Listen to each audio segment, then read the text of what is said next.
Welcome back. I'm going to do Design Assemble tutorial number 3, working with subassemblies and as-built joints. I have Fusion 360 up. They want you to open the data panel and navigate to basic training, assemblies, piston linkage. And they ask you to make a folder and a copy, but I'm not going to do that. It seems to work fine without that. So if you look at the browser over here, the browser with all these little folders, there's a main component, piston linkage. And in that is are these bodies. Okay, what they want us to do is turn all these bodies into components. So, all right, so right now this top level folder has a little icon. It's kind of a little cube. That's the icon for components. And then these little bodies have these little cylinder kind of ish icons, which is the icon for components. So if we right click the whole bodies folder, and we can click create components from bodies, and it turns them all into components. Now these little tabs or whatever folders have the component icon. It's a little box. It sort of upgraded it kind of, and then this thing at the top that used to have the component icon, now it has a subassembly icon. Okay, so this is a subassembly up here because it has 4 different components in it. All right, there's bodies, and bodies are inside of components, and components are inside of assemblies. So we have one assembly up here. Now we're going to make another assembly by right clicking on this the top level assembly, and select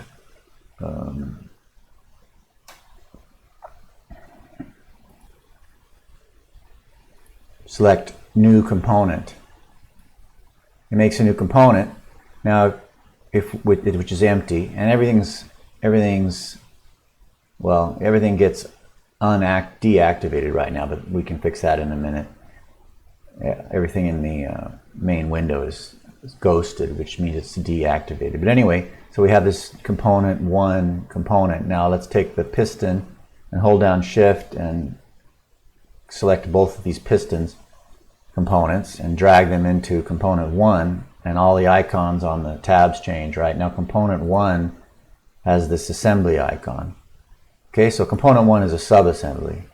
It has an assembly icon, and it's inside of the hierarchy tree here. It's inside of the piston linkage tree.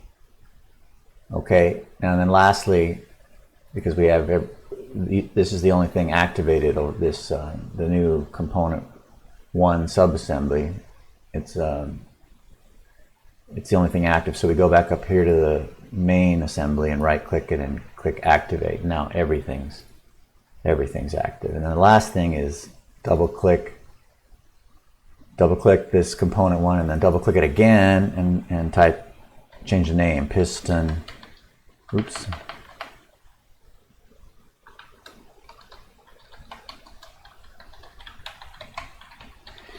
Okay, so that's pretty much this first activity, but just to review what the structure is in the browser. So we have a piston linkage top level assembly. It has 2 components in it, arm 1 and arm 1. Okay, and also inside the piston linkage 1 is main assembly is this piston subassembly, and it has 2 components in it, right? So that was activity 1. Okay, in the next activity we just add a bunch of joints. So go up to Assemble As Built Joint and click this component and this component, and then for the position,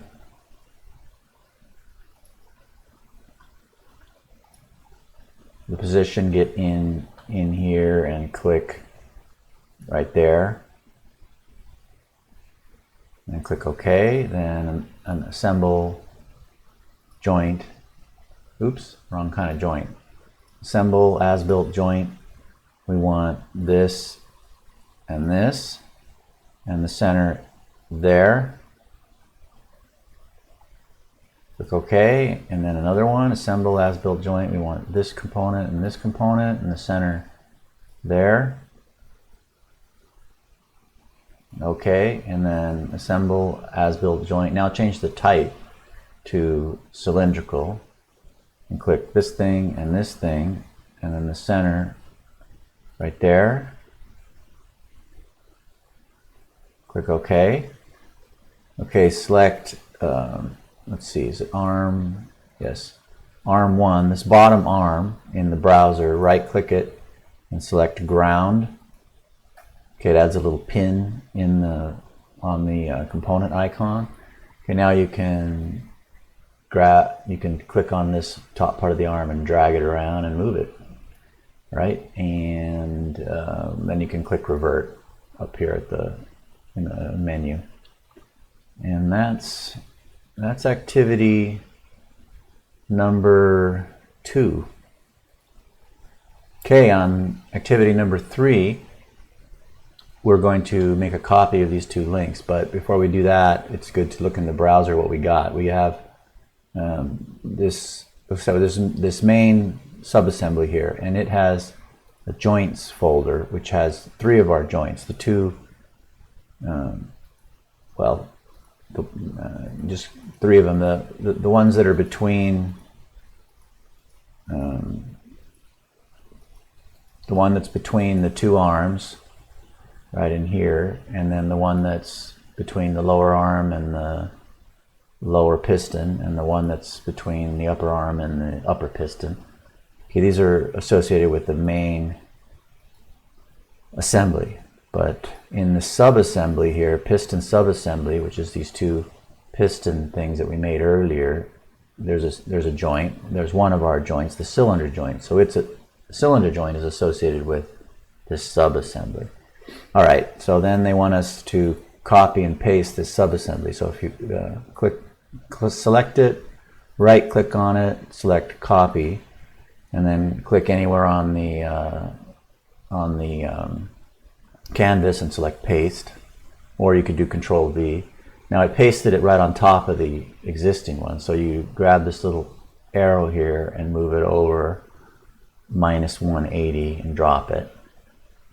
Okay, and then we need to add a couple of more joints. So notice that it brought over everything in the subassembly, including the joint, right, including the cylindrical joint inside there. So that's kind of cool.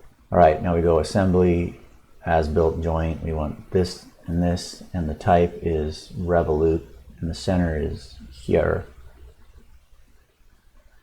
Okay, and then another one, assemble as built joint. This one and this one, the type is revolute. The position of the joint is here, and you click OK. And now we can do this. Isn't that neat? All right, that was it. So this lab was about joints and grounding and such, but it was also about project organization in terms of assemblies and subassemblies and components inside of assemblies and bodies inside of components. So spend a little time on this browser here, figuring out what's going on. All right, thanks. I hope this was helpful. Bye-bye.